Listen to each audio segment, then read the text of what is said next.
What's up, amigos? My name is Gabriel Paredes. Welcome back to my channel. Today, we're gonna be talking about how to create a healthy work-life balance. If you're anything like me, it's a challenge, man. I mean, we are always grinding. We're always looking for what's next. And sometimes that could become very frustrating for our loved ones. And not only them, it could become very frustrating for ourselves because we wanna make sure that we nourish these relationships and that we grow these relationships. We're known the guy that's always talking about ideas and his vision and his next project, or the guy that's always working, always on his phone, whatever the case may be. We've all fallen victim to that if you are in grind mode, right? Which right now in this stage in my life, I am. So one of the challenges that I had was, how do I separate the two? How do I create a healthy balance? So that's what we're gonna be talking about. Something that's worked for me. Hopefully it could help you out. What I did is that I created, in essence, two buckets. I created my grind time bucket and my experience time bucket. Now, the experience time bucket is not just spending a lot of time with somebody. Like if you look at a clock and you say, okay, this is how many hours I'm gonna be spending with someone. Because we all know couples, people that will spend a lot of hours in a day with one another, but they're unfulfilled, they're meaningless hours. For example, sitting down and watching an entire season of something on Netflix while people are on their phone, mindlessly watching TV, and all of a sudden we go to bed and we say, okay, we spent time together. Was that time really invested, really intentional time that was spent together? So number one, I think that we need to have a conversation and make sure that people around us that we care about most understand that we are on grind mode, but also understand that when it's time to be on experience mode, that we go all in on experience mode as well. I believe that creating these experiences are gonna definitely be more impactful and better for these relationships than just simply spending meaningless time. So here are the three things that we need to make sure that we have when we are spending this time on creating experiences. Number one, the most important, you have to be present. It's really hard to be present when your phone's going off, when you're returning text messages, when you're checking emails. It's really hard to be present. So try to turn that phone off, put it on do not disturb for that hour, those 2 hours that you're gonna be investing in that creating an experience time. It has to be engaging, and there has to be some fulfillment that comes out of that, not just for yourself, but for all parties involved. So I'll give you some examples, right? We've all heard of date night, going on a date night. A lot of times people go on date nights and it's just an opportunity to now go and talk about work again. I recommend that if it's date night with the spouse, with the boyfriend, with the husband, with the wife, that time is you're present, it's engaging, there's fulfillment,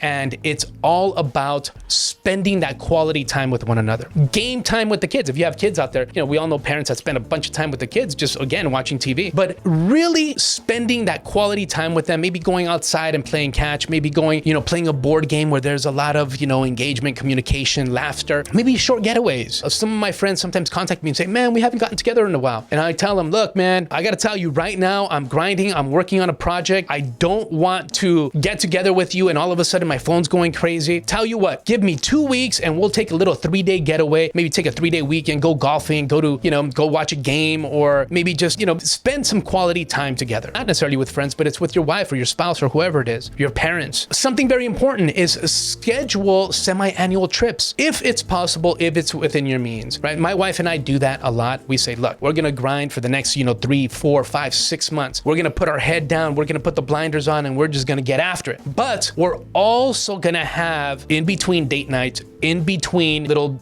weekend getaways, and we're gonna go after our ultimate goal, which is that 10-day vacation to Europe or to Mexico or wherever the heck it is. So what do we need to do to create this good, healthy work-life balance? Create 2 buckets in your head or on paper or on your planner. You say, this is my grind time and this is my experience creating time. And when you're going after the grind time, go all out. And when you're going after creating an experience with the wife, with the kids, with the parents, with the friends, you go all in as well. And eventually, what do we want? Eventually, we want the hours in the day as we accumulate assets, as we become more successful, as we're able to not grind as hard, eventually the dominoes will start shifting the other way and then eventually start falling the other way, where there's gonna be a whole lot more time spent with the loved ones, the friends, the family, the wife, than there is on grinding, my friends. Sell out to that. It's really helped me out. Cheers. See you on the next one.